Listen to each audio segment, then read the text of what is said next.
Okay, next up we have a roll call.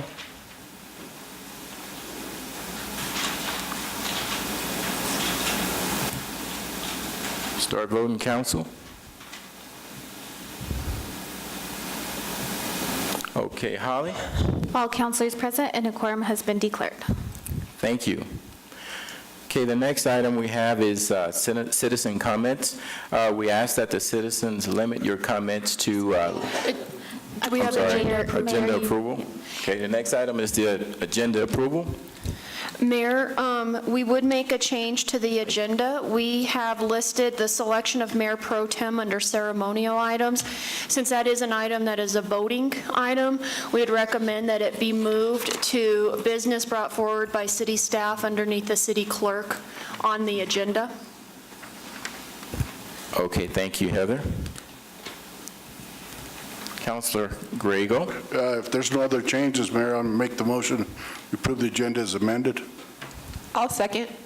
Okay, thank you. We have a motion and a second. Start voting.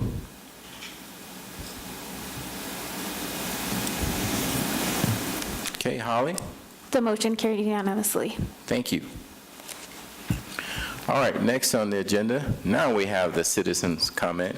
We ask that all citizens limit your comments to less than 3 minutes. We do have a clock up there. We will be talking about the marijuana issue on the agenda when we get to the part about the public hearing. So if you would like for your comments to be a part of the public hearing, you can wait until that time, and you don't have to come up at this time to make those comments. If you otherwise would like to just come up and make general comments, feel free to do so. You would come up to the podium and state your name, okay? I have a couple names. I just want to make sure that you all are going to be the ones who may want to make your comments during the public hearing. Shayna Hobbs? Both, actually. Both, okay. John Diatondo?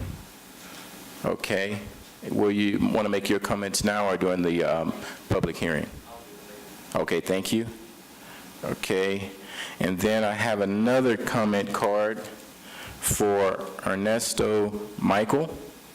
Okay, please approach the podium.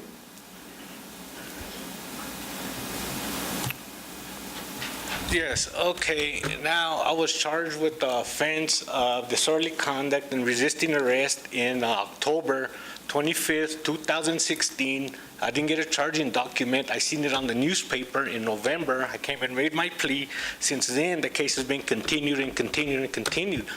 Ben Gibbons was appointed a lawyer because I needed a lawyer. He sucked out $500 out of that fund, didn't do anything. So I fired him. I said, I wanted a new lawyer. They gave me Carl Keenhole. Him too didn't have nothing. I came to ask for my file so I can view it to prevent that sucking of the funds, and apparently I was denied that. Even the judge denied it because it wasn't coming out of my pocket. Now would I rather be doing research here on my file instead of sticking stuff in my pockets at Walmart, you know? Apparently they wanted me to do that because it puts money in their pockets to have people in here so they can be guilty. Well, then I came to check for the time to view the file, and apparently they called the cops on me. Good thing for me that a couple of police officers showed up. One of them was aggressive, but I can understand his frustration to all the crime he has to go through, you know, every day to catch people back and forth, you know. And then apparently, you know, there's no constitution about it. I just sat here on this decriminalization meeting. There's no constitutional rights for anybody. They're all guilty of everything, and it don't matter how long it takes to get a person in jail, as long as you can get them in there and have a fine paid. That's it. Now, according to the Chief Justice directives, all misdemeanor cases must be solved within 6 months, not a year, 2 years, or 3 years, because every time these guys come in here, they're sucking up money for continuing the case and not getting the simple case of sticking a can of shaving cream in their pocket, as Mr. Attorney there said so earlier. But, you know, they're taking longer than the cases at district court. Now that's what I want to know as to why I've been exposed to all of that, because I want to view my file to make sure everything's going according to plan or whatever, so I can do research and cooperate and assist with the attorney. But apparently that cuts into sticking money in their pockets, because government teaches the whole public by its example. And the more money y'all stick in y'all's pocket, the more the public is gonna stick in their pocket. Look at the lady over here from the finance. They even came out of the finance department fighting over who gets to call the cops on me, huh? Now there's a sophisticated form of embezzlement that she got $60,000. Apparently that requires accomplices to do that. And they're on the front page of the newspaper and y'all let them go, but then y'all get somebody in here from sticking stuff in their pockets at Walmart and y'all keep the case going for 2-3 years. And how much money does that generate for the attorneys and the prosecution? And now when I come to ask so I can view my file and everything for defense, what do I get? I get the cops called on me. Discrimination. Or what, you know? Okay, thank you, Mr. Michael, for your comments. But I require an answer. This is not the appropriate place for an answer, but feel free to contact our city manager and our city clerk. She never called back. Okay, thank you. That's why I came here. So y'all can Yes. answer the questions. Be aware of them.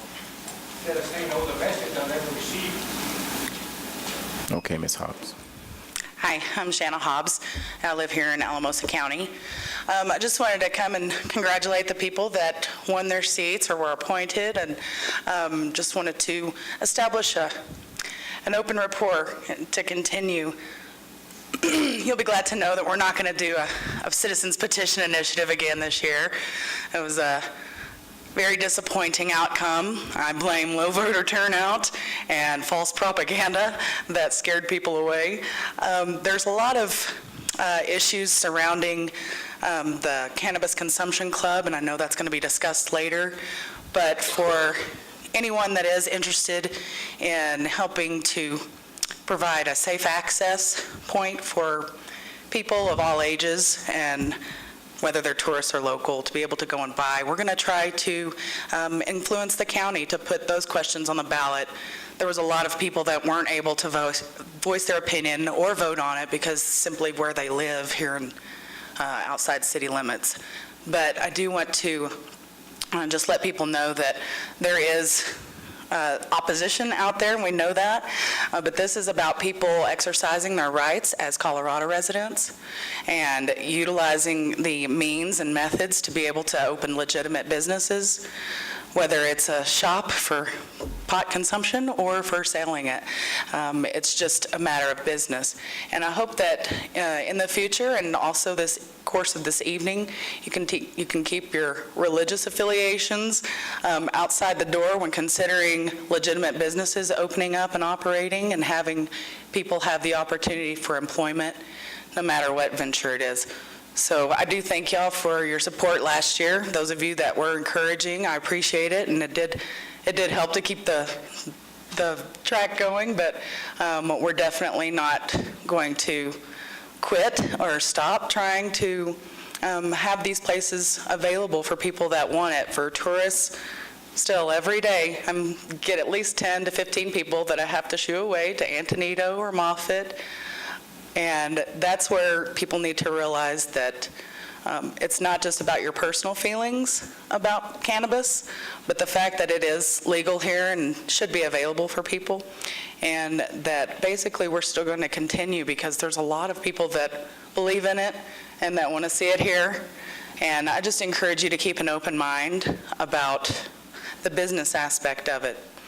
And I also encourage you to keep that mindset when you're dealing with liquor licenses and alcohol beverage stores that are trying to come into Alamosa and open up, and have the same kind of discretion that you do about any other business, but not to keep your mind closed to cannabis because you don't use it personally or don't agree with it. So thank you all for your time. Thank you, ma'am.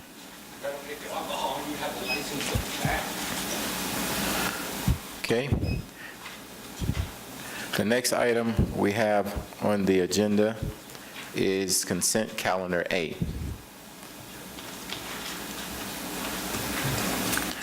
The consent calendar allows multiple actions with one motion. Consent calendar A contains routine items which have been recommended for action by staff and advisory boards. Council may remove a consent calendar item for separate consideration. Tonight, we have 3 items on consent calendar A, and what I'm going to do for the sake of time, council, I'm not going to continue to read all of these things that are on consent calendar A like it's been done in the past, because we need to, we know what's on there. So at this time, if you all want to make a motion to pass it, I sure would appreciate it. Mayor, I think that's a great idea, so I move that we approve consent calendar A. I'll second. Okay, we have a motion and a second. Any further discussion? Okay, if not, please start voting.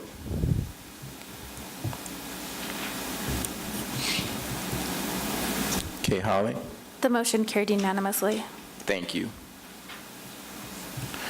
Okay, next up, we have regular business brought to us by our city staff. The first item we have is item A, a resolution number 1-2018, a resolution designating the place for posting public notices of certain public meetings for calendar year 2018. Mayor, if I may, we just moved that selection of Mayor Pro Tem right in front of that. Did we? In front or in the middle? I thought we had moved it after, but it doesn't matter. Oh, Yeah, I thought we had it after Councilor Grego. Okay, Holly? Okay, so resolution number 1 is our Colorado revised statutes, also the Sunshine Law, provides that a local public body may designate annually the official public place for posting notice of any local public body meetings that require such posting. While adopting a resolution is not mandatory, it serves a good purpose to document the city's actions, and it's what's been done in the past. And our official location for posting of meetings is outside City Hall in the front glass door area.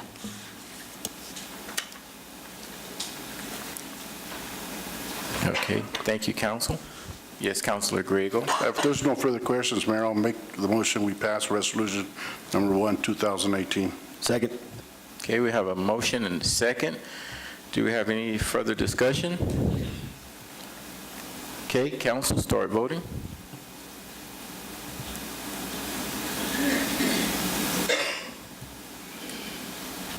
Okay, Ms. Holly? The motion carried unanimously.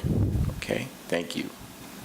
Okay, the next item we have under regular business is the item for the selection of Mayor Pro Tem. Holly? Okay, so this is, your council policy directs that the Mayor Pro Tem be selected at the first meeting in January following an election. This term will be for 2 years. So the proposed method that we are going to do tonight for you to choose this is a paper ballot method, which has traditionally been used in the past. So you'll be provided a ballot, and it will contain all 6 names, not including the mayor's name, because he's the mayor. So prior to voting, it's recommended that you guys discuss this to determine who's interested in being appointed or selected for Mayor Pro Tem. And then after you discuss, I can hand out your ballots, and you can cross those names off of people who are not interested and vote for those who are. Okay, thank you, Holly. At this time, I'll open it up for discussion with council as far as the Mayor Pro Tem position. Councilor Broyles? Thank you. Yes, about a month ago, I did have Liz contact me and ask for her the support to be Mayor Pro Tem, sorry. And I've thought about it, and I think it'd be good experience for her. And every event I've been to, she's been there, and I think she has the availability to do it. And I know there's probably some others that want it, but I thought at this time it'd be a good experience and be a good thing for Liz to have. So I would support Liz. Okay, thank you so much, Councilor Broyles. Okay, Councilor Hensley? Well, thank you very much, Councilor Broyles. I appreciate the support. I would like to throw my name in the hat for the Mayor Pro Tem position. I feel like I've learned a lot in the last 2 years. I've definitely been very involved and love to learn and love to continue to grow. And so with my time on City Council and also being on the executive board of CML, I feel like I bring a lot. I also have that flexibility time-wise, which I think adds, so when there's events and if the mayor can't go, a lot of times I'm able to make my schedule work. Not always, but I do have some flexibility to be able to do that. And then I do feel like I try to always make my schedule throughout the year, even for vacations, things like that, where I try not to miss meetings. I think in the last 2 years I've missed 2 meetings. And so I'm going to try to keep doing that in the same fashion. And so I would be very honored if I was elected. Thank you. Thank you, Councilor Hensley. Councilor Vigil? Thank you, Mayor. I also am interested in this position. I think Liz would do a great job. I would ask that you consider me as well, being that I'm at large. If you look at the last elections, I got over 1,550 conference votes. Been here for 4 years. Always willing to work hard. I think you know that, and I would just like that opportunity. Thank you.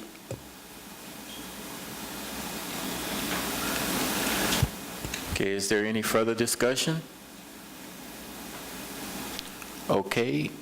Holly, will you pass out the ballots, please?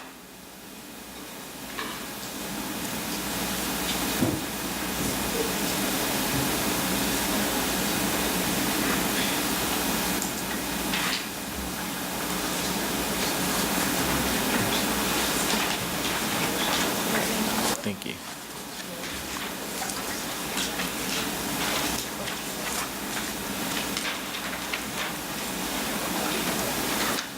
Do we have to put her name on this one? Yes, you have to put the name at the top.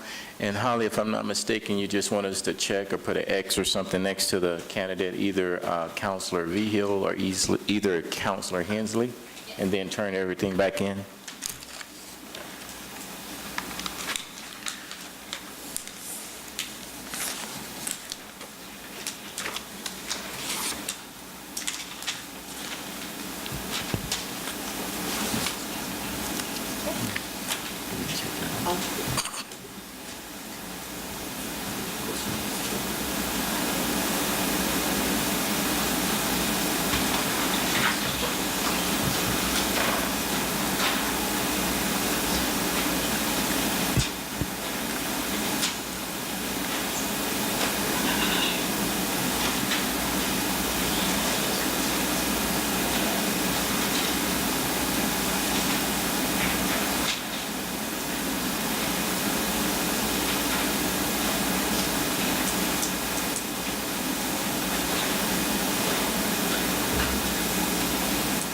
Okay, after looking at the ballots, Liz Hensley is the chosen for Mayor Pro Tem.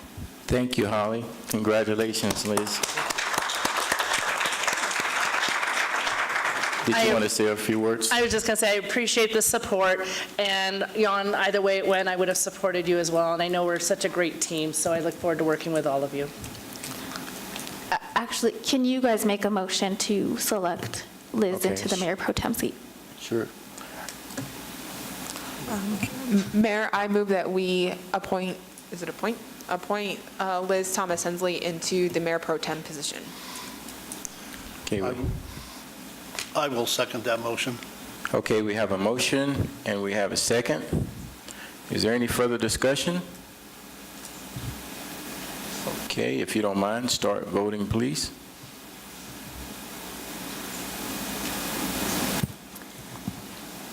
Okay, Holly? The motion carried unanimously. Okay, thank you. Now, Councilor Hensley, you can say a few words if you like. Try to say ditto to what I just said. No, I really do appreciate the support, and I'm really excited about this next year. I think we're going to be a great team. I just love the energy, and we're all in this together, and we're here for our city, and I think it's exciting, so thank you. You're welcome. I too would like to thank you, Councilor Hensley. I know I see you in the community all the time at all of the different functions and meetings. And like I tell all the council, it means a whole lot when you're actually in the community and you're around the people. The people want to see you. The people want to talk with you and get to share their thoughts with you. So by being present, it really means a lot to them, and it shows to the community that you value them and what they're doing in the community is important. And I can tell you firsthand, I see that a lot with Councilor Hensley. Thank you.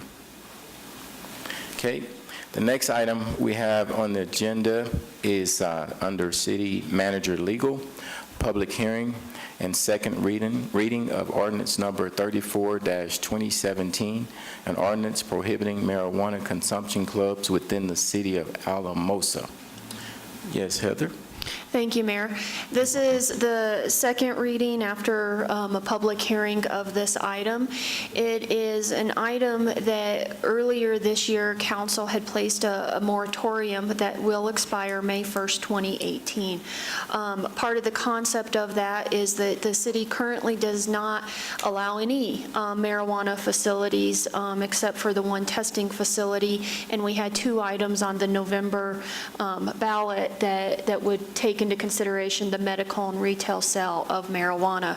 Council at that point felt that it would be very telling to find out how that election went and could provide direction on its direction for the consumption clubs. Essentially, a marijuana consumption club is a place where one of the purposes is to provide a location for smoking marijuana, similar to a cigar bar or a hookah lounge. One of the differences is that marijuana is illegal under federal law, and as I mentioned before, all the other marijuana testing facilities are not permitted. As we know, the November election netted a failure for both of the marijuana questions. The recreation failed 59.4%, and the medical, switch that. It failed 40.6%, and the medical 37.2%. It failed 59.4 and 62.8. Before you tonight is to conduct a public hearing, receive public input, and then determine the next step. Thank you very much, Heather. At this time, I would like to open up the public hearing for the for ordinance number 34-2017. If there's anyone in the audience who would like to come up and have comments, please feel free to come up to the podium. State your name.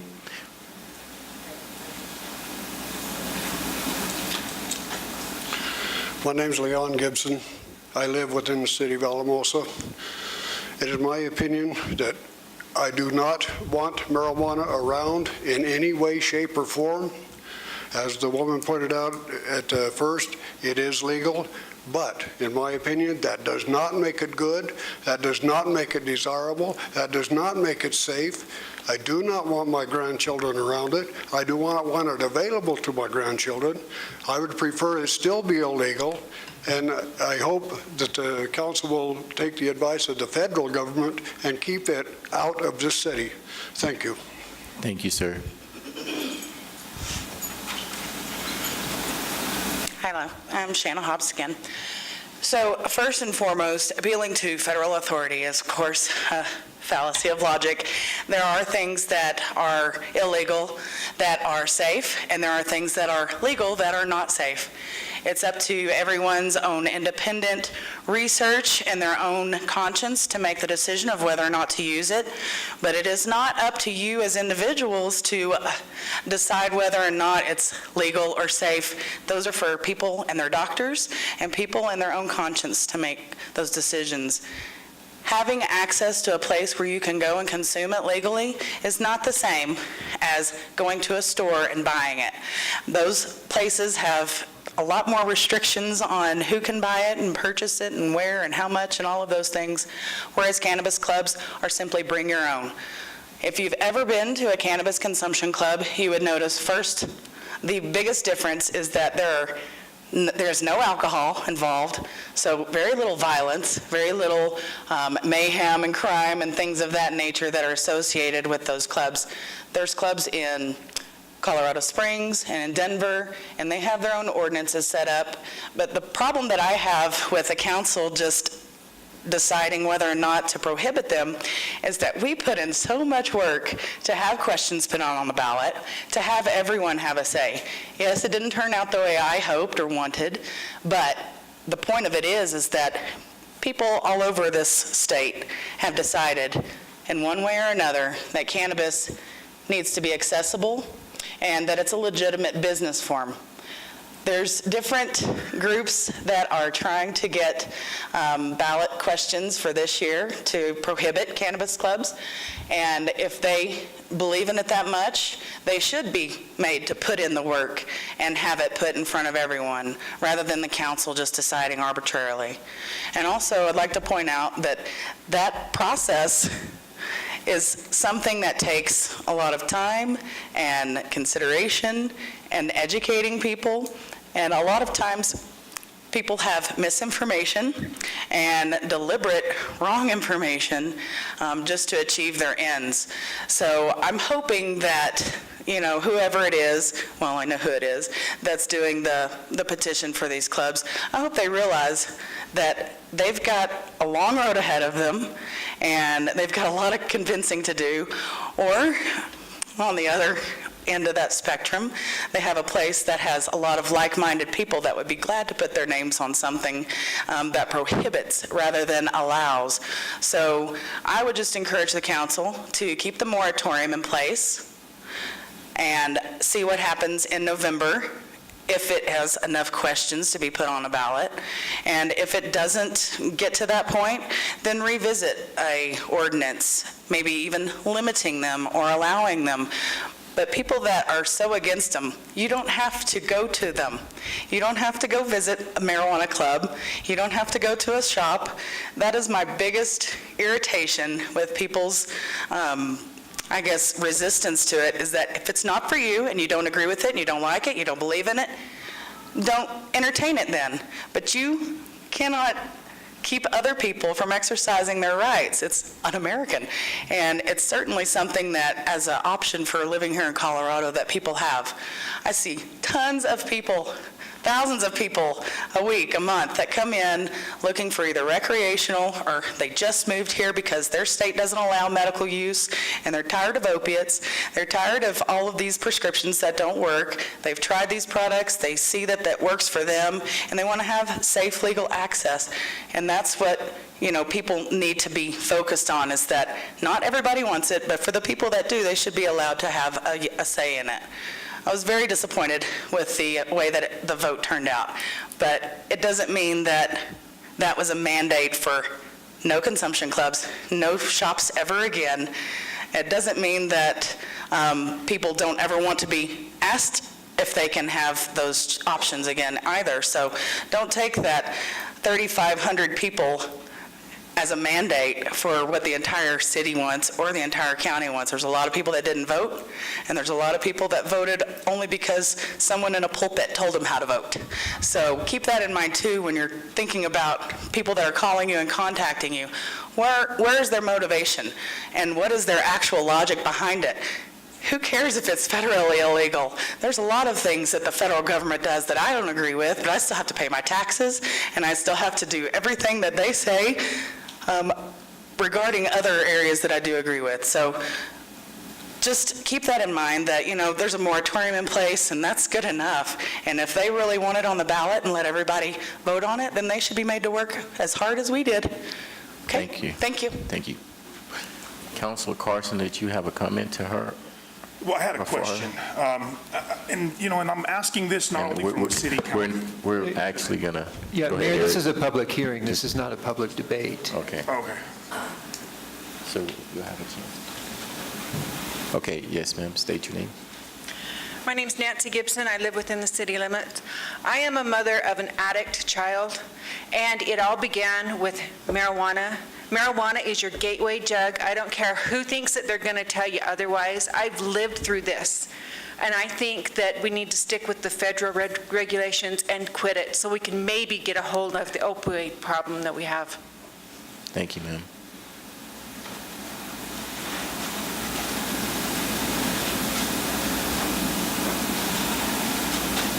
Well, I'm thankful to the Lord that was beat out, because my experience with marijuana, I've never used it, but in the past, I know some knowledge about it.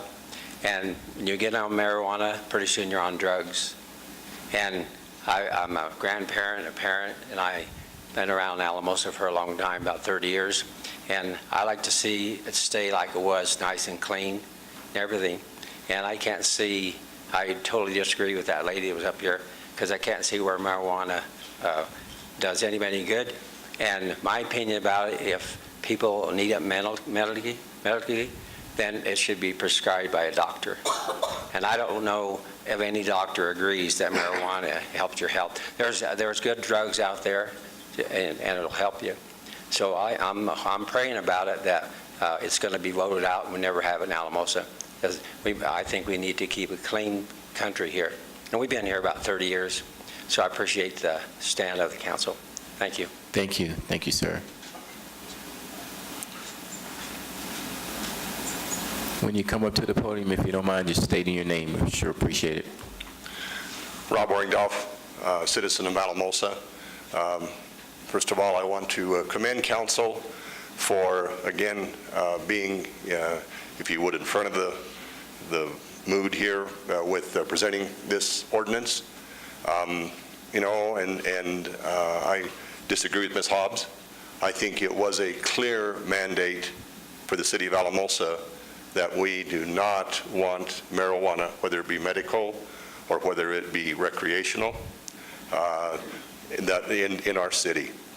And so along with that, I think that the feeling of the people is that consumption clubs should not be a part of the city of Alamosa.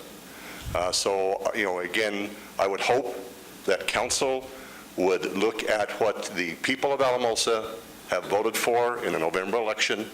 We don't want it here, and so passing this ordinance that bans consumption clubs would be the decision that you make. As many of you know, I serve on the Tourism and Marketing Board. I cannot see anything good coming from these type of businesses in the city of Alamosa. I just think that it detracts from wherever these places would be, that it would hurt the tourists that come to Alamosa for the things that Alamosa has to offer, which is, clean, open, and a pleasant place to be. I don't believe that consumption clubs prevail or give that image of the type of city that Alamosa is.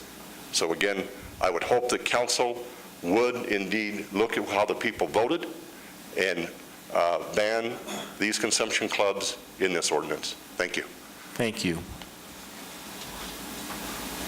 Yes.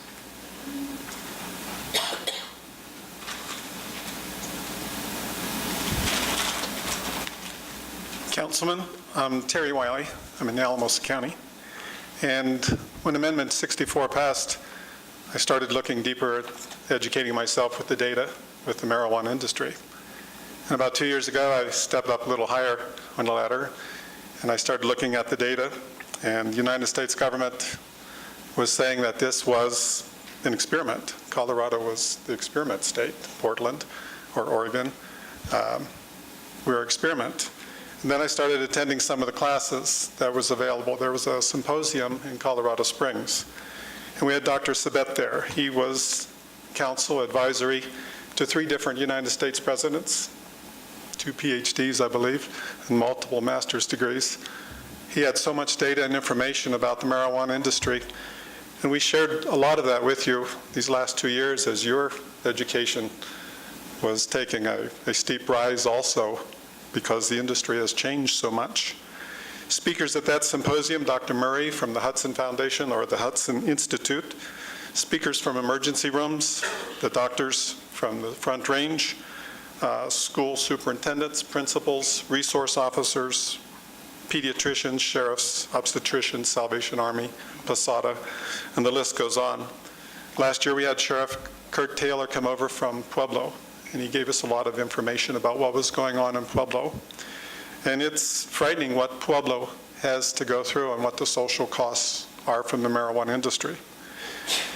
I went then again to the Centennial Institute at the Colorado Christian College. And again, keynote speakers, Dr. Sabet, Dr. Murray from the Hudson Institute, and many other speakers. The district attorney from Colorado Springs, one of his comments he made this summer is it's a gateway homicide drug. They wanted him to retract his statement, but when he said 22 out of 44 homicides now, it's a gateway homicide drug. So we know it brings problems. It's bringing a lot of problems. We are not in the minority. We're in the majority of communities that have opted out with the marijuana industry.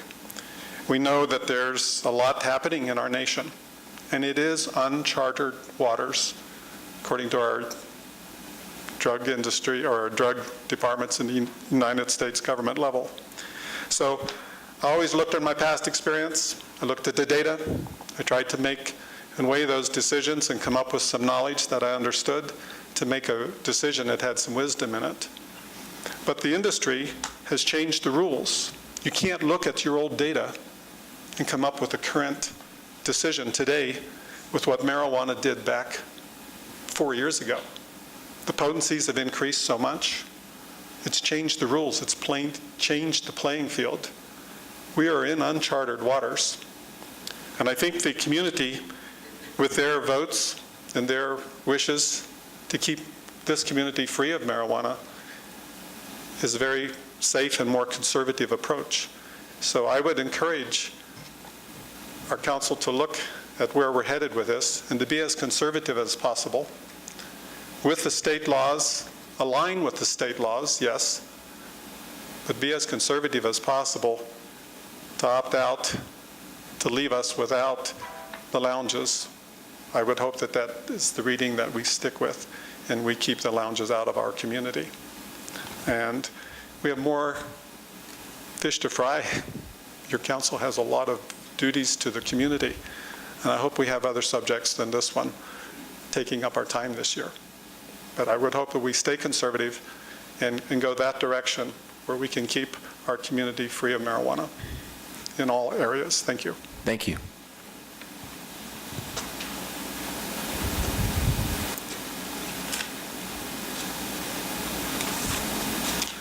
Martin Sowers, resident of Alamosa County. However, I own a business here in the city limits.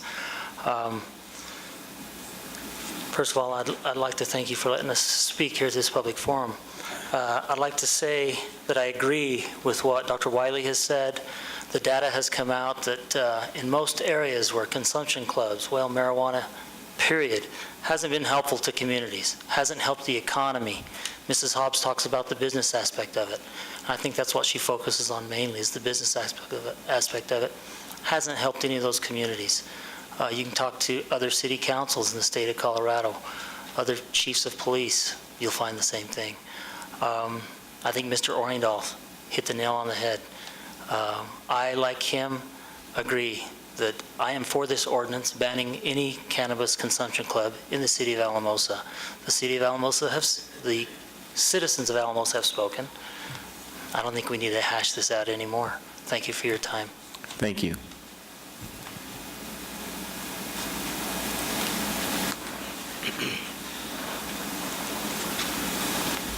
Hello, my name is Ted Curtis. I live here in Alamosa. If any of you have ever experienced addiction in your life, this is one addiction that you don't want to get close to. If you were wise, you would run just as fast as you could to get away from it. It will affect your life forever. Thank you. Thank you.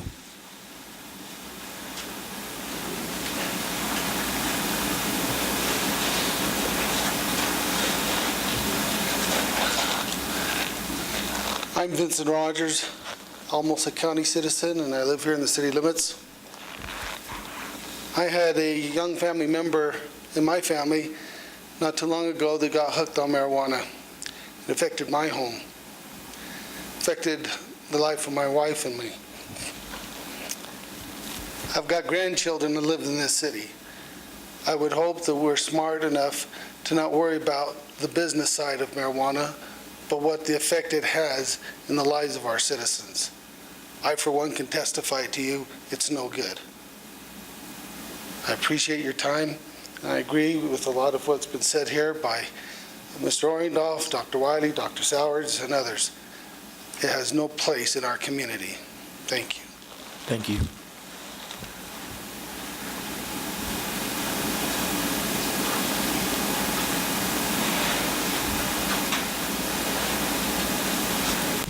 I'm Terry Smith, citizen of Alamosa.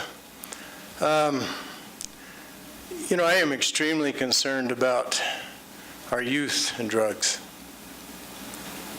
As we read the obituaries and we see all of these 24-year-olds, 28-year-olds, 36-year-olds in the newspaper, almost every day here in our valley.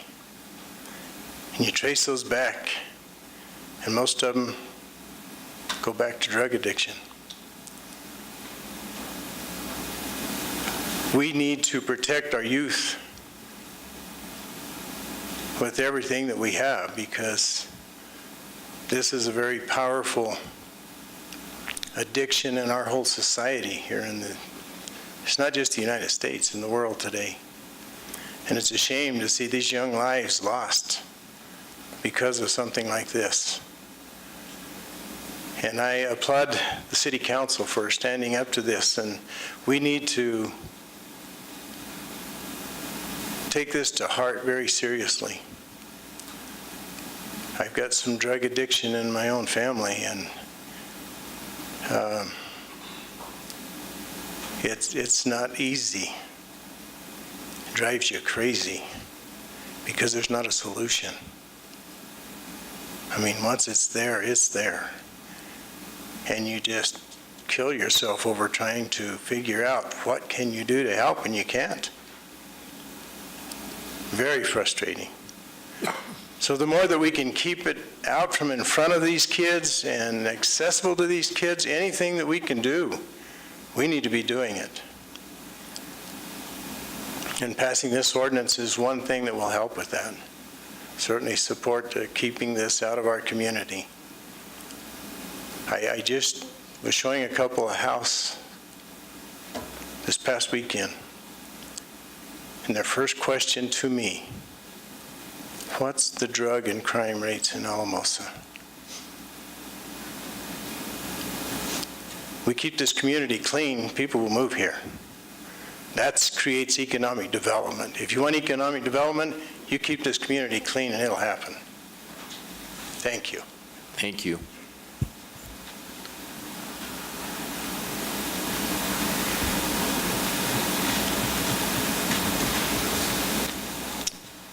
Keith Vance, citizen of Alamosa, Mayor Coleman, council. Thanks for having us tonight. Thanks for listening. We appreciate it. One thing that I have heard, either in these direct words or in a general topic, is the social cost of what we may have here if we allow recreational cannabis clubs. And I don't pretend to have all the data. I don't pretend to know every individual circumstance. I don't. But I have some experience with family members, with friends, even from high school. I mean, this isn't just started when marijuana became legal to consume. I mean, this has been going on for a while if you look at specific instances. But I have experience with these folks, and the one social cost that I have observed, and I think it's pretty consistent with the data, is recreational marijuana use leads to a degree of laziness, lack of ambition. I have a close family member who sat around and got high for 2 years. Her grades went to pot. She almost flunked out of college. And now she's 2 years behind where she would have been. But it took her 2 years to wake up and say, hey, I need to get off of smoking pot because it just makes me lazy. And she admitted that. You listen to some of the celebrities that used to be huge advocates of marijuana consumption. Miley Cyrus, for instance. She says the same thing. It makes you lazy. It makes you unproductive. We want good citizens here. We want citizens who go to work, citizens who contribute to the community, who volunteer, who give, who pay taxes. Those things are necessary for our economic development. And if marijuana leads to laziness and lack of productivity, then I don't see where that can be a positive outcome for our city as a whole. And I hope you look at that, the social cost of what these clubs could provide. You're talking about a place where people can go and smoke recreationally as much as they want. To me, they're kind of weird, because marijuana use isn't like drinking alcohol. You smoke and you're high, and you stay that way for quite a while. It isn't like you continue to drink beer after beer.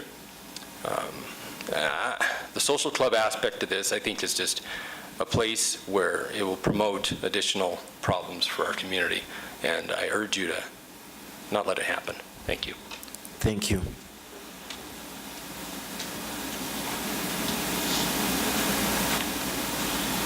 I'm Faye Gibson. I live here in Alamosa.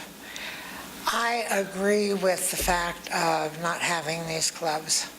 I have watched too many young kids that have either lost their life or taken their life in the jail or whatever over drugs. And marijuana is your gateway. If people that think marijuana is so great, maybe they should go to some of these rehabs or even over to corrections or the jail and look at what they're forming, because it isn't funny and it is not correctable. They have got some real mental problems from these drugs. And I want to thank you for having us here and listening to what we have to say, and I hope that everything goes in our favor. Thank you.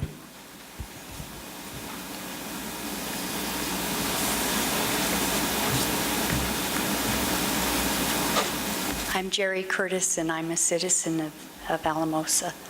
I worked for Human Services up until I retired in 2010. So I worked over 40 years for Human Services and worked with families and youth and children. And I've seen the effect, the damaging effect of marijuana on families and individuals. It just destroys their lives. And I support the council in your ordinance to prohibit marijuana consumption clubs. And I appreciate your time. Thank you.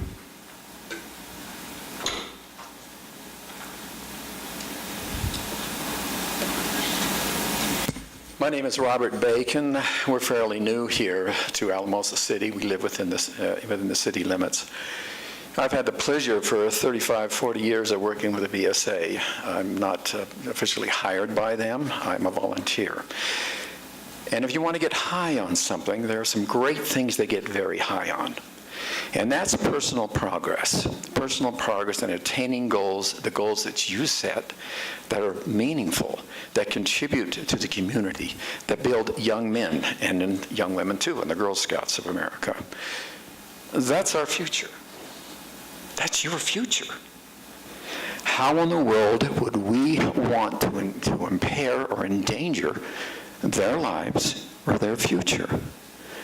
I don't understand that whatsoever. I agree with what the physicians have said here today. Absolutely, it's a gateway drug. And the cost of rehabilitation is through where we're wasting more money on that than we can by bringing boys and young women along in scouting or in the congressional awards or the other kinds of rewards that are available for the young people out there, let alone their athletic abilities. Let's not put that in jeopardy.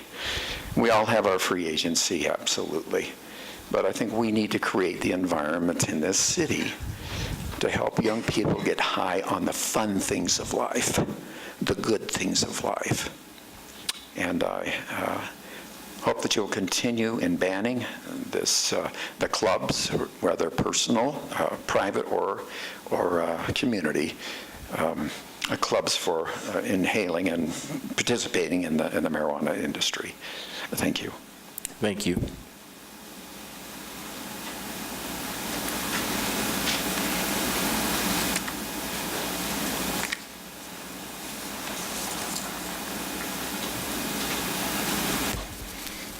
My name's Clarence Coyman. I live here in Alamosa.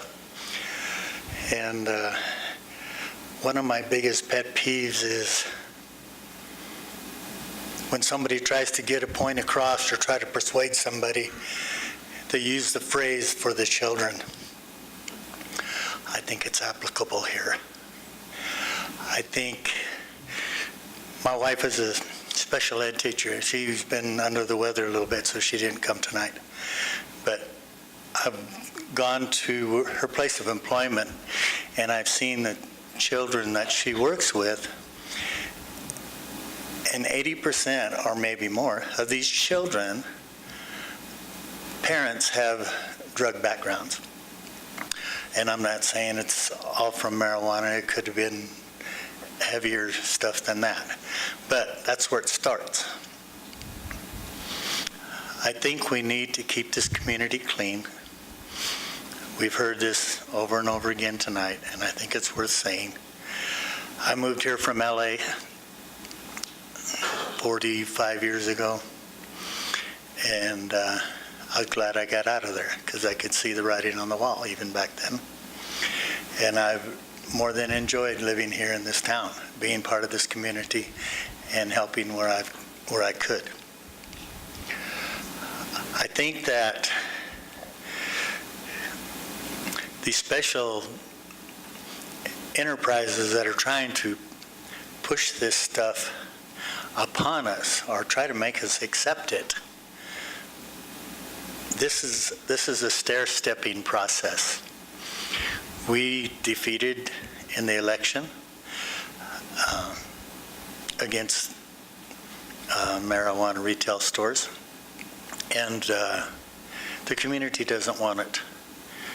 And I think we've heard again tonight that the community still doesn't want it. Nothing has changed, and we don't want those special interests to get a foothold in our community where they can stair-step to something else. We need to stop it now. Thank you. Thank you.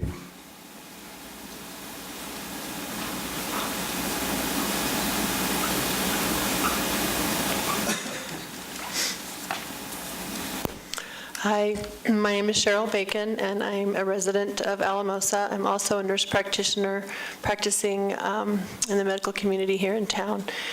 And I'd like to echo the previous 8 or 10 speakers. I agree with their comments about the negative effects that these type of clubs and also the limitations around how much is grown and growing it outside are all important things for the council to consider. I was recently in California for the holiday, and there were signs up and down the whole state that said, drive high, get a DUI. And I think that's really telling, because there's been a war on driving under the influence with alcohol for years, and we've made some inroads. Things are much better. There's a lot of penalties for it. It still happens, but it's not as rampant, I think, as it used to be. But I think it was very interesting that over the holidays, their, what do we call those road signs, those marquee things, are saying, drive high, get a DUI. And I think if you have a marijuana use club in your community, people are going to have to drive to and from it, especially in the winter when it's kind of cold. I don't see people walking, so that isn't really a very good argument for how you would get there. But why would we want to do something that's going to increase what our police have to deal with already? I don't think that's a logical thing to do. So I agree with what Mr. Coyman, I guess Mr. Coyman said about stair-stepping. I recall when this vote first came about in the state is to legalize marijuana. many pros and cons, but the number one tenet of the people supporting it was this, we're just going to use it in our own home. This is, this is what it's for. We have, it's medical, it's this, or it's recreational. We should be allowed to do this. We should be allowed to do anything in our own home. So we all voted and said, well, okay, great experiment, right? We'll say, let's legalize it. So we did, and it just doesn't stop there. They want to grow more. Now they want to have youth clubs. As a provider of medical services in the community, we deal with more restrictions on prescribing opiates. And at the same time, research shows that pain is undertreated. We don't treat it enough, and yet they're saying that as providers, we're part of the opioid crisis, and we created people's drug addictions. So I can't fathom why I would want to vote for something in my community that encouraged any kind of drug use. It's simply not logical. I don't really think it's ethical. And when we consider the medical effects and look at what scientific research has shown, again, scientific research is still kind of early because this is a new drug, and as was brought out before, this is a different drug. This is not the drug that was around when I was growing up in the 70s. It's about 14 to 20 times stronger depending on what product you get, and a lot of people don't realize that. Many people think, oh, marijuana in the 60s, no big deal. It's not marijuana of the 60s and 70s. It's very different. As a medical provider working in the hospital taking care of inpatients, we see effects of these medications, many drugs that people take, particularly marijuana is one of them. And the fact that there's other things in it besides marijuana, you can't control that in a public use club. You can't necessarily control that when they're growing it. So some kind of restraint on what is grown needs to be done in a responsible fashion. There's a syndrome out there called hyperemesis syndrome, and it's not just for pregnant ladies, it's for people that use marijuana daily. And it can create some significant problems in people's health. So there's a lot of health reasons not to. Another really important fact about legalizing something like marijuana is research has, again, shown for many years, and it's even more prevalent now, for the last, I would say, 5 years with educational things, that the human brain isn't finished developing until at least age 25, particularly the male brain, isn't finished processing or developing until age 25. So we're legalizing the use of something where people's brains are still developing. I don't think that's a good idea for us to be contributing to that. Let's see.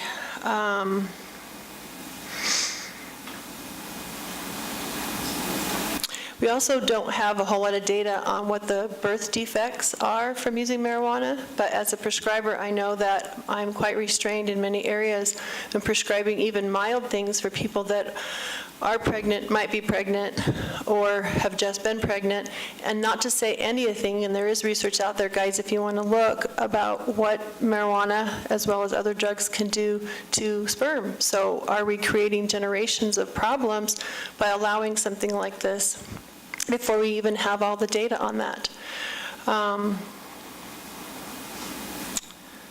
Let's see.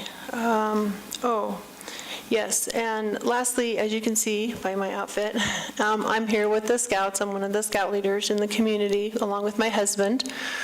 One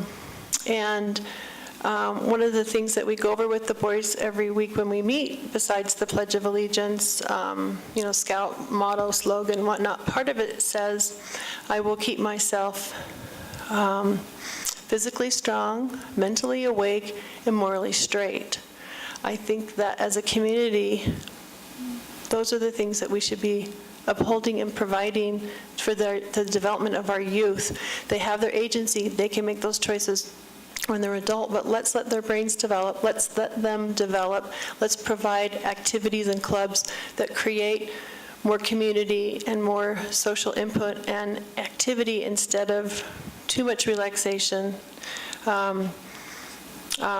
becoming high, taking away motivation, and all the negative effects, and then opening the door to them to other drugs, because that is exactly what happens. I don't need to reiterate, that point's been pretty pounded. I appreciate your time as a legislative unit and the time that you spend here tonight, as well as your own private study. Thank you. Thank you. Is there anyone else who have any comments at this time? If not, we'll close this public hearing. Bring it back to council. Councilor Carson, you had your light on first, so I'll turn it over to you for comments. Well, I was going to pose a question to Mrs. Hobbs, and I commend her for coming out and for standing up for what she believes in. However, the one thing I haven't seen in this argument is more than her. You know, anybody else stepping up to tell what the benefits are. Personally, I don't believe there are any. However, there hasn't been any argument for it in a legitimate fashion that I've seen. So I really don't see that we should put a lot more effort into this. You know, I think as we've stated before, the citizens have spoken on it. It was clear and concise in the election. And I don't think we have a place for it. I just think there's enough stigma, you know, there's enough negative things going on right now in our community, and adding something like that is just another negative blow. I really don't, you know, I don't see the purpose of it. I agree with Mr. Vance. To me, it just all seems kind of strange. And that being said, I just haven't seen enough of a basis or a following in favor of it to even really consider changing my mind personally. So that's my issue with it. And my question was, is there a benefit to it in your eyes? Can you see anything, you know, that the community does benefit from it? And that's what I originally wanted to ask, but, you know, I just don't see enough of a following for us to really pursue this anymore. That's my opinion. Thank you, Councilor Carson. Councilor Brawls. No, I appreciate the opportunity, and I thank all those who come out tonight and voice your opinion, because that shows that you care, and I appreciate that. And, you know, the voters in Alamosa, I think, did give us a mandate. When the retail sales, the marijuana sales, was defeated by a margin of 59%, 62%, you know, that's a mandate. And, you know, and I'm asking council, you know, we're the government leaders of this community, and let's take the leadership role. You know, our attitude and seriousness about the war on drugs begins with us. And we have to take a stance somewhere. And therefore, you know, I would recommend that we pass ordinance 34-2017. Okay, what we're going to do is we'll let Councilor Daniels finish her comments, and then we'll take a motion at the end, if that's okay. All right, Councilor Daniel. Thank you, Mayor. So I have a couple of questions for Eric, I think. Do you have the history of Senate Bill, 17-063, when they didn't pass it at the state, and when they didn't do the licensing of these consumption clubs, any of their reasoning for not licensing? That wasn't in our... I don't. Okay. I really was not following it that closely to know why that did not go forward? No. Okay. The other thing that I want to say, it was mentioned that we might be arbitrarily making a decision up here, and I don't think it's been arbitrary. I think there's been a lot of things that have led us to this. The big challenge that I have is not assuming this business is going to cause people to become addicted or not cause them to become addicted, or whether or not I agree with marijuana or don't agree with marijuana. It's not about that. It's about, do we want these businesses in our community, and what does that look like? We put a moratorium on them a few months ago because we didn't know what the community wanted us to do, and that is why we put the moratorium on. Moratoria are short-term solutions for us to give us time. They are not a long-term enacting thing about how we don't make decisions and we push it down the road. It really is to help us, give us some room. So moratoria are temporary and should be, and that was one of the things I was very supportive of when we first put this moratorium on, that I didn't want it to go on forever. I do think that people struggle with drug use, and they struggle with addiction touching them in many ways, shapes, and forms. All of us have had those impacts in our life. To me, this is different and the same. It's about whether or not we allow this kind of business. I think it's been clear that people don't want to have the accessibility to these things within our community. I think that boat has come through. I think it's our job now to look at this moratorium and say, we decide as a council, not arbitrarily whether or not it's going to move forward or not. I agree with the ban. I agree that we have direction from our constituents, but I don't think this is necessarily about assuming this business would do the wrong thing. It's about whether or not this business should be in our community at all. So I think there was just some major brush strokes given about who would use these kinds of clubs and things like that, and that's not what we're here to decide. We're here to decide whether or not this business is allowed and to end this moratorium, because moratoria shouldn't last forever. So thank you.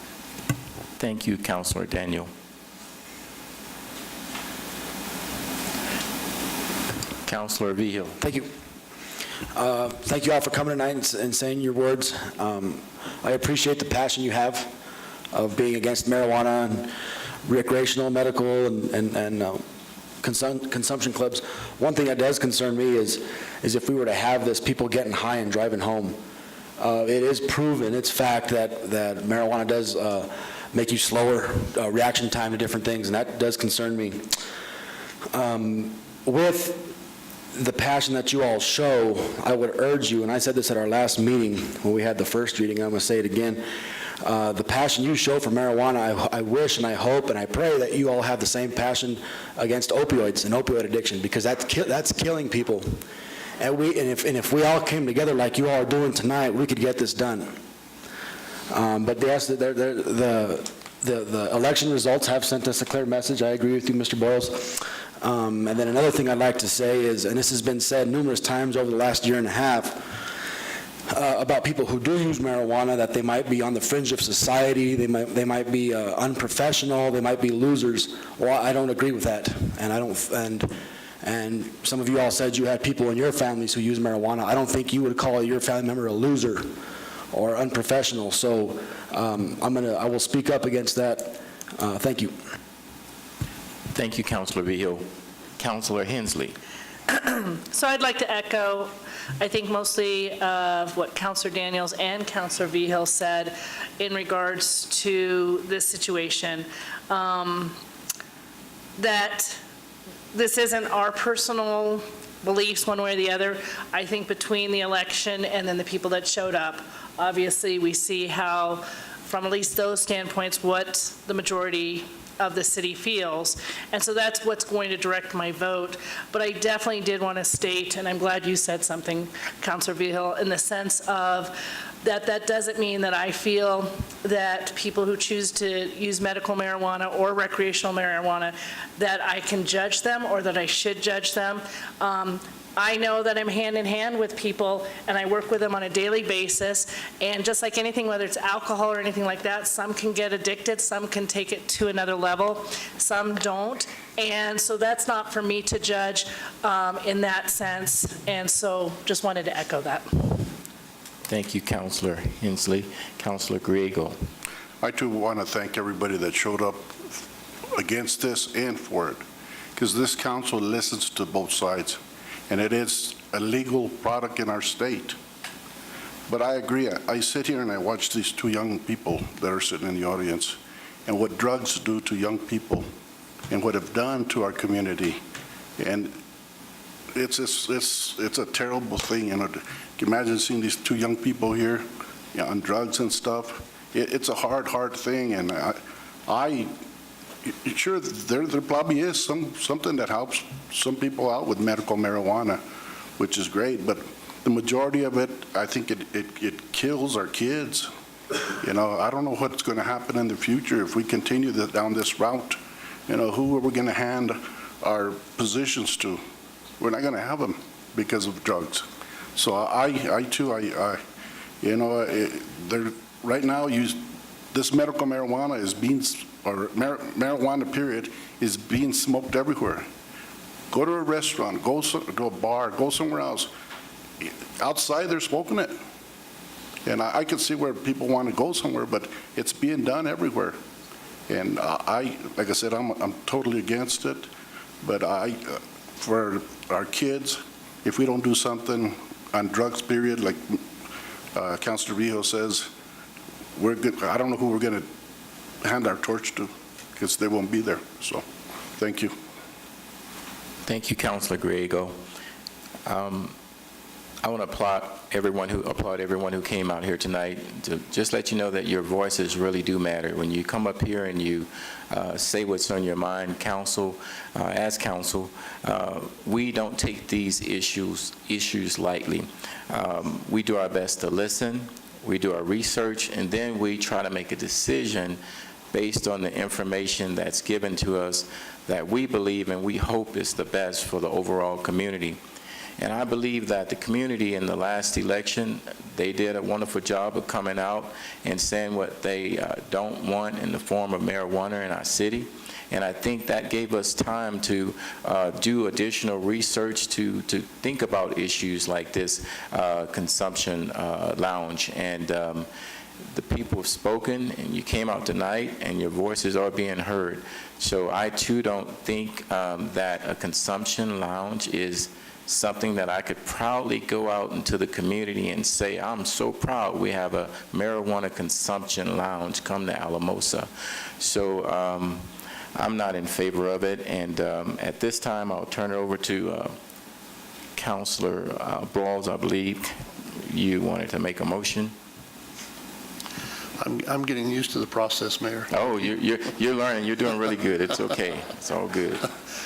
Yes, I'd like to make a motion that we approve ordinance 34-2017. We have a motion. I'll second it. We have a second. Is there any further discussion? Okay. Start voting.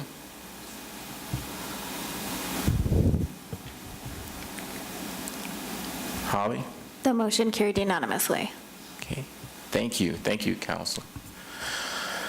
All right. Next item on the agenda is the committee reports. Are there any committee reports? I figure we probably wouldn't have any since this is the new year. The next item, yes, is the staff announcements. Heather? Thank you. Thank you, Mayor. You're welcome. I think I'll take just a brief pause to let the room clear for a minute.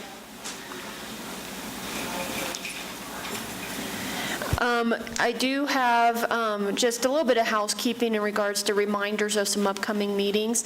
We do have a work session scheduled next week on Wednesday at 6 p.m. It's for the municipal court discussion. That's that ongoing discussion with the list of items for potential changes in the municipal court.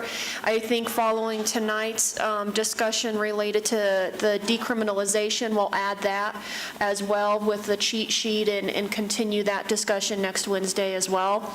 We also have a work session scheduled for January 24th titled The Temporary Outdoor Sale Licensing and Zoning. Probably, I would say maybe about 5 months ago, we had some car dealerships that were doing some temporary sales. It raised some questions on, do we have the right licenses in place? Does it conflict with zoning? Are we achieving what we wanted to achieve? We needed a little bit of time to do some research on it, so that's us bringing it back to council to just review that information and see if there needs to be any changes. On a more fun note, we still have the Rio Frio Ice Fest that is scheduled for January 26th through the 28th. Obviously, that organizing group is watching the weather to determine what can actually happen and if there needs to be some plan Bs, but it's one of the few times that we are crossing our fingers for cold weather, so that is still moving forward. Additionally, we've received notification from the Alamosa Convention and Visitors Bureau that they are bringing their finalist in for the director position. They're having a mixer that's open to the public, and they sent a special invitation to City Council. It is tomorrow, which is already Thursday, at 5:30 at the Bistro. And so council is invited to attend that if you would like to meet the candidates for the Alamosa Convention and Visitors Bureau. And with that, I think the only other update we have is the city attorney. One question, Mayor, if I might. Yes, please. The city manager. On this run, if they decide to have it, do they carry some kind of insurance or anything in case something happens? Or is that on us? It's not on us, it's on the organizer, and I would assume we require the same type of insurance and indemnification that we do for other events. I can look into it, though, and let council know. Yeah, I'd appreciate it, you know, that they carry something at least, so. Council, I just wanted to give you a brief update on the city's position in the water court case involving the state engineer's promulgation of rules governing groundwater withdrawals in Division 3. Some of you will recall that the city filed a statement of opposition in support of those rules. The major purpose for the statement of opposition was to ensure that we knew what was going on and our foot was in the door with respect to any potential changes to those rules that may occur either prior to or during trial. Trial is now scheduled to begin in the middle of this month or toward the end of this month on those rules. I have just signed a stipulation with the state engineer that we do not oppose the rules and will not participate in the trial. We reserve the right to appeal any decision that alters those rules or changes those rules if it doesn't comport with the promulgated rules that we are in favor of, but won't be participating in the trial either in support actively or certainly not in opposition to the rules, which we generally do support. Thank you for that update. Any comments to Eric, council?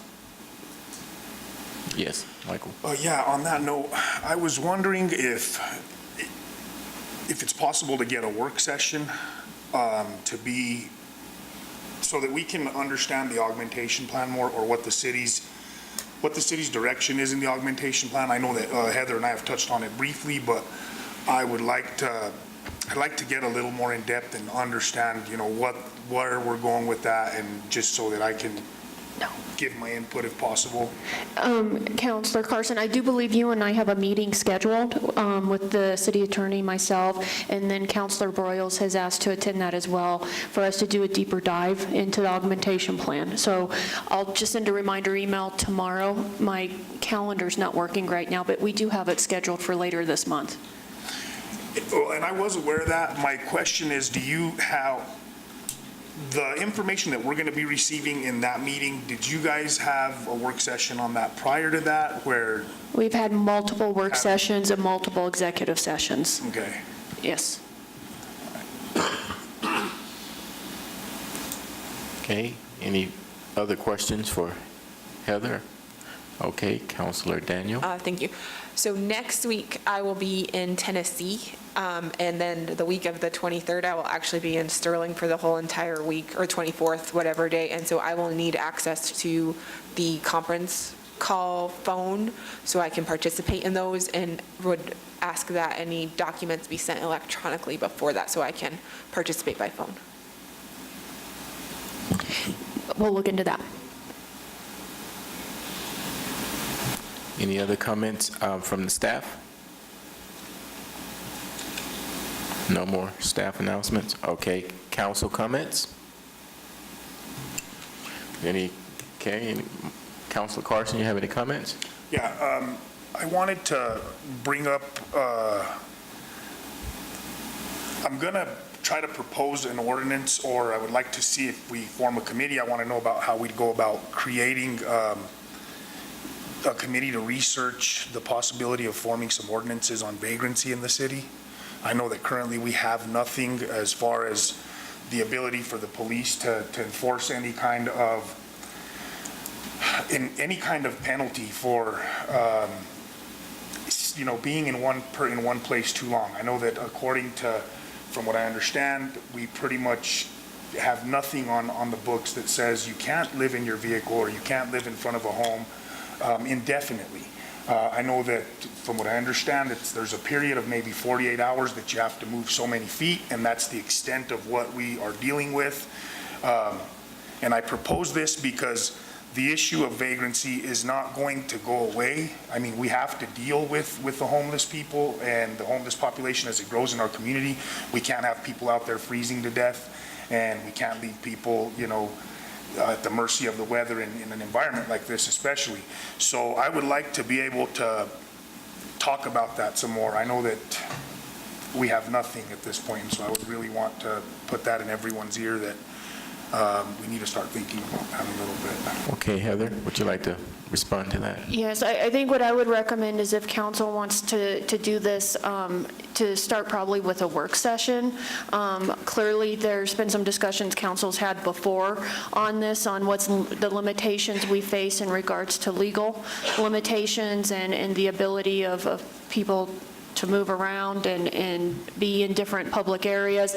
But it can also be a thing for Mr. Carson and any council member to brainstorm on, do we have enough in place, and are there other ways to get at the different issues? And there are some things we do have in place that fit within the legal restraints that we can, so it can be a good educational aspect as well. So I would recommend a work session for that, if council agrees.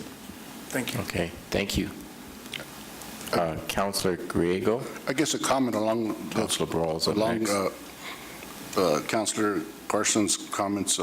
Is this something that maybe we could put we're going to have a mini retreat here pretty soon. Is that something where we can maybe start the discussion, and then if we have to further go into a work session, but at least start the discussion on stuff like this? I can look at adding it to the list.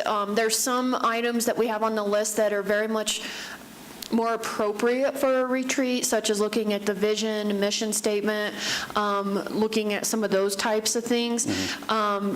This is easily something we can do in the retreat, although that's not until March, but it's also one of those standalones that can do okay from a work session as well. But it's up to council how you want to discuss it. Sure.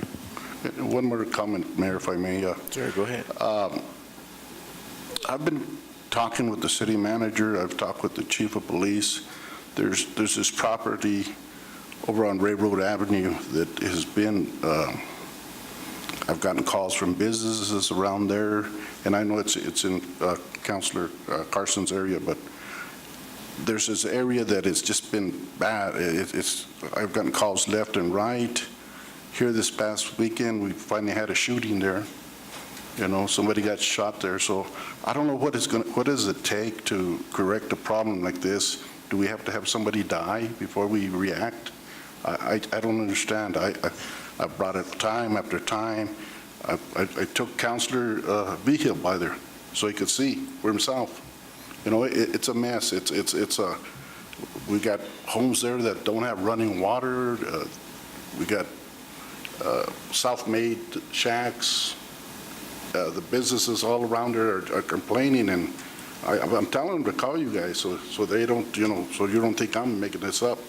But what really bothers me is we had a shooting there. After all this discussion, we finally had a shooting.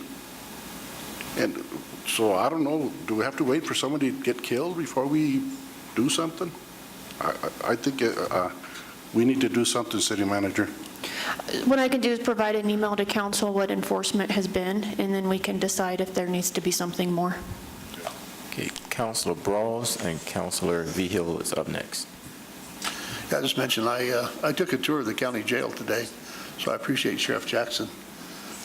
And I guess the new jail is going to be ready, he estimates, by August 1. So, but I appreciate learning more about the county jail system in Alamosa. Thank you. Thank you. Councilor Vigil? Yeah, I'd like Councilor to Daniel. go off of what Mr. Griego said. I have also received calls from concerned citizens who live in that area, and like he said, he did take me down there to show me what was going on, and email would be very helpful about what's going on down there, Heather. And then also, City Manager, I know you have a budget line item for $15,000 for beautification on different parts of town. I'm wondering where we're at with that. I know it wasn't spent last year. Are you going to bring that in, and we're going to have $30,000 to spend, and where we're going with that? Thank you. Thank you, Councilor Vigil. Unfortunately, that's one of the projects that got finished last minute with the previous Public Works Director. He managed to pull together some cost estimates.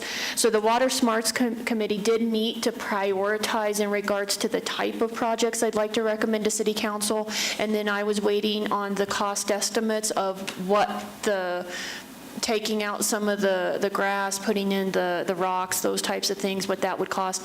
I can get that to council, and we can look at two different options. You can either just do the $15,000 in 2018, or if you want to pull the other 15 and do $30,000, it's completely council's prerogative. So let me either look at it for our next meeting or the one after. Probably our next meeting is what I'll look at. Thank you, Heather, and I would say we should roll that $15,000 into this, from last year into this year, so we can have some good money to get some things done. Thank you. Councilor Daniel? Thank you, Mayor. You're welcome. I absolutely agree that we need to come together as a community and figure out how to support the people who are living in places that are uninhabitable and taking care of what they need. I worry about making sure we don't overstep their constitutional rights, and looking at, when we look at vagrancy laws, when we look at things like that, how we're dealing with people in our community and making sure that we always treat them as people. I think our police force does a great job of that, and I don't want to lose sight of that as a community. I also just wanted to say I had a great time at the Rudolph 5K, and that it was a fantastic first run, and the mayor did great in his walk/run. And that I'm really looking forward to the Rio Frio, and I don't like it being cold, but I'm really hoping that it gets cooler so we can run on the river. Thank you. Thank you, Councilor Daniel. Councilor Carson? Just in touching on what Councilor Daniel said, I want to clarify that my intent isn't to trample on anyone's constitutional rights, but in thinking about that and in considering these people, I think we're missing a little bit in considering the people that are living here as well, because we have people in some of these areas that are dealing really well with the homeless problem in front of their house that's there week after week after week. And you know, and a lot of times these people are being held hostage, literally in their home. And, you know, they can't come out into their front yard, things like that. So we have to find a balance there, because I think that's been part of the issue up to now, is that, you know, we're forsaking one for the other in every case. And every side of the argument seems to want to do that. So we're going to have to figure out a way to come together on it and really find a balance to help the people that are, you know, in need, but also the people that are in need of some protection from that growing problem, growing issue, you know, as it will. But I just wanted to reiterate that. I'm not, you know, trying to leave anyone out in the cold, but we do need to touch on some of this stuff, because I think it's gone on for quite a while. Thank you. Councilor Griego? I too want to make a comment on what Councilor Daniels.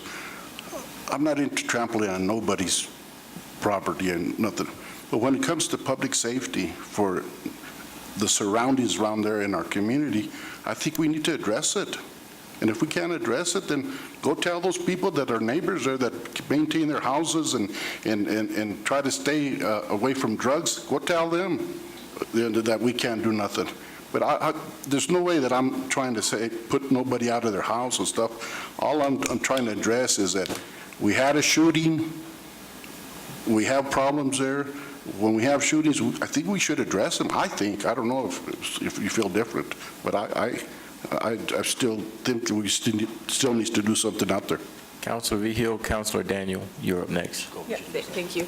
I really appreciate both of your, I totally agree that we need to come together as a community, and that people shouldn't feel held hostage in their house, and if they do, that's a conversation that they need to be having with the police and assisting and you know, doing those things. And it is about coming together and not about not addressing it. I'm just saying, I think as a community, when we get frustrated sometimes, the pendulum swings too far, like what Councilor Carson was saying, and I think we need to be conscientious about not allowing the pendulum to swing so far, or set up our community members for this belief that we're going to be able to solve everything if we don't come together and meet in the middle. I really appreciate that analogy. I think that makes a lot of sense.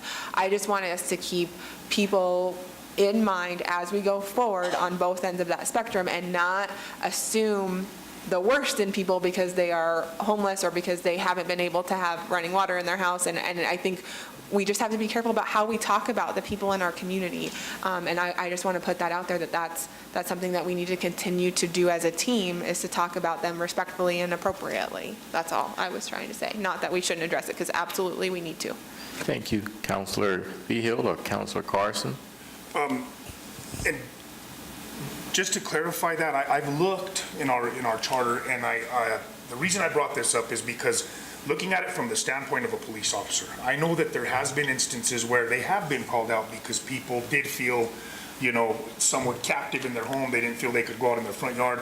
And in these instances, the police have gone out and their hands are tied because we don't have anything on the charter. And I've looked, and if there is something in place, I'd like to be made aware of that so I could read it and just look at it, because I haven't found anything on there. And that's basically the reason I brought it up, because I'd like to see something on the books that says, in talking about our municipal offenses, maybe something that, they've asked you 3 times to vacate this property because it is private property, then, something can be done. At this point, I believe nothing can be done. Heather? So to be clear, if it is private property and someone is asked to leave and they do not leave, that is a violation, and we can deal with it at that point in time. The part where we get into people's rights is if they're in public right-of-way, and they're not loitering, they're not creating other types of issues, that's when we start running into constitutional issues. And so there is nothing that prevents us from being able to address people being on private property. Well, you have a point, and I should clarify. A lot of those instances have been in right-of-way, so you do have a point there. However, in talking about that, there's some situations that have been excessive. I mean, there's literally been some situations where there's people literally living in a car there, putting out furniture, hanging clothes in the right-of-way. Those situations, to me, are somewhat excessive. I just feel that we should be able to do something from a standpoint of, and again, I don't know. This is why I want to have this conversation. So that's why I would really recommend a work session, because I think what you described, we can do something with what you described. But there are other instances that are not to that extreme that we cannot do something. And so I think a work session would be very good, because it can highlight what we can do. And then it will allow you guys the opportunity, based on what you're hearing from the community, to maybe pinpoint areas that we would like to do something. And then we can have the city attorney there to let us know if that's something we can do or not, based on some of the other constitutional law. So I think the work session would be the perfect opportunity to process that. Thank you. Councilor Behill. Thank you, Mayor. Heather, I sent you an email this afternoon about if we can get an update on the multi-purpose facility. I guess my first question is, are we still good to open up at the end of January? Yes, so I do not have those numbers for you, but I'll send that to the entire council in regards to the contingency and where we are on the budget. We are still anticipating opening the end of January. I am going to touch base with the Public Works Director on where we are with the punch list and those types of things. So probably tomorrow or the next day I can send an email with an update. Okay. Wow. I tell you, we sure have a energetic council here tonight. And I would like to just wish everyone a happy new year. All of staff looking forward to the great new year that we have ahead of us. And I hope together we all can work as a team to address all of the issues here that are on your minds. And it's truly obvious that everybody is passionate about being a council member and trying to make a difference in your community. And I appreciate that passion, and I appreciate the professionalism that you all bring to council and the way that you deal with the discussions that we're having up here. Thank you all so very much, and have a super fantastic night.